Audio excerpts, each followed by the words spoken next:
Hello. I'm drinking apple tea right now, so sorry if you heard that. Let's go north now. Let's go north now.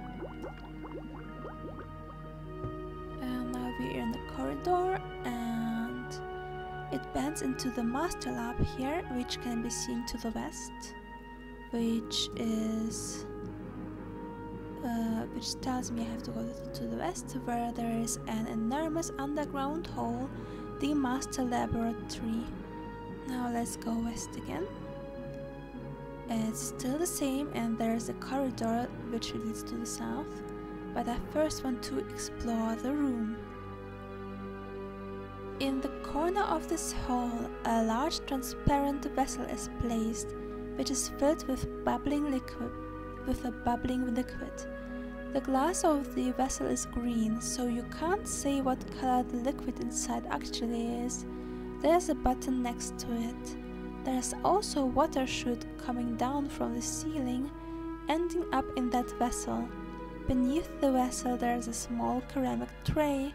There's an item in the vessel spinning around. Let's look at the vessel first. You are not sure what happens inside the vessel or what it was made for in the first place. The liquid inside swirls and bubbles. Maybe there's an unknown magical force at work to do whatever it was placed for in here. There's an item in the vessel spinning around. I think it wants me to look at the item. The chute. It's a chute transporting water into the vessel below. The water is still running. A ceramic tray that was placed beneath the container. It is empty, for the sake of the item probably. The button seems to operate something related to the vessel, and related to the item probably. And the item is an artifact! A sigil. Why am I not surprised? I'm not sure. Did we already know that it was a sigil? It's the item we tried to catch on the top floor and the top floor.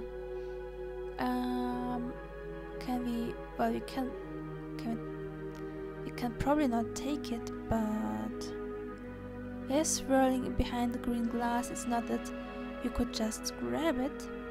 I cannot grab the item, but I can grab the button.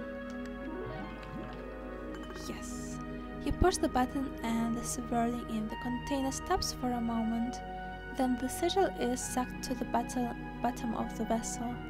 A few blinks later, the sigil is dropped into the ceramic tray. Your score has just increased by 50 points. You discover the following items. The water sigil rests on the tray. Can we finally take it with us? Take sigil. You take the sigil of water, but it is as if it's just flowing off your hand. You firmly hold onto it. As you take the third sigil in your hand, you feel as if your whole body is affected by a magical charge. Everything becomes wobbly somehow. Maybe you shouldn't hold these sigils too long. Sigil, look at sigil of water. It's round, represents the element of water, and is part of a set. It is blue but partly translucent and is endowed with a kind of magic. It makes it appear as if it is moving around in your hand, like liquid. Is that why we couldn't take it in the past, because it would slip away like soap? I think we need a fourth sigil, because there's earth and water, earth and air, and there's water and there has to be fire, right? There has to be. Alright, let's go north. north. You are still in an enormous underground hall. A small table with already pre-mixed ingredients filling a bowl sits on it. An unidentifiable mixture that features some drops of slime as special ingredients. Yummy. And we went east.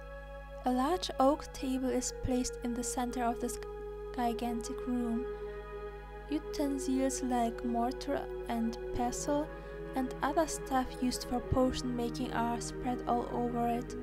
You see some useful items, a cube of fire shake and a soup receipt.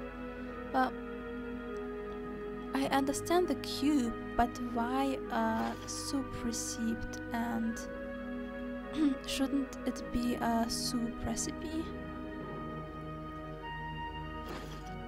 And can I look at it? A very weird kind of receipt for a soup from the first glance. Honestly, you wouldn't want to taste that. Can I read it? Well, it's not... Let's not get into details here, but you read about bat wings, frog's legs, the bizarre Norian rose, along with a strong shot of brandy from these isles, cobwebs from shiverlings, wizardweed. Wizardweed is the thing we have to bring to Fizzlefest. Maybe there's some wizardweed in this lab. Crushed eyes of... Unfortunately, or better, fortunately, you cannot read that part. And also, blood of sad creature and whatnot. Suddenly, you don't feel hungry anymore. Apropos, don't feel hungry anymore, can I eat the receipt? No. Okay, let's go east. Still the same room. A shelf made for storing potions can be found on top of the east wall. There's a magic vial and there's a health vial. That's great. I will take it all. All of it. All of it. Alright, let's go north. That's, by the way, room number 10 on my map. An enormous cupboard stretches over the full north wall of this room. A display case containing eggs is here. Eggs?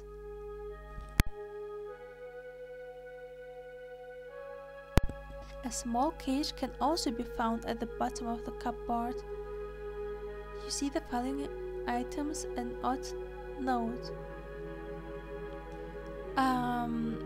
My guess is that there was something like a chicken in the cage which laid eggs, but if it was lively enough to lay a couple of eggs, then where is it now? Right?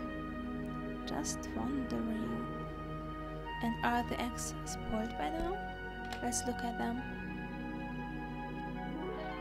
Oh! The case contains a whole plethora of eggs.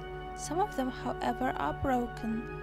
You discover the following items: a Danish egg, a Kulo egg, a Guinea egg. Oh, they're pretty!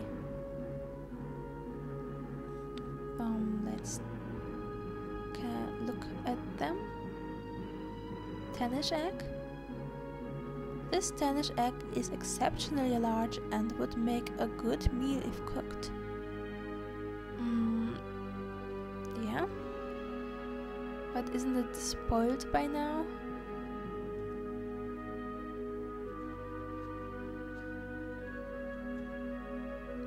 The Kulo egg is yellow-green. The shell is, however, covered with a bunch of dots.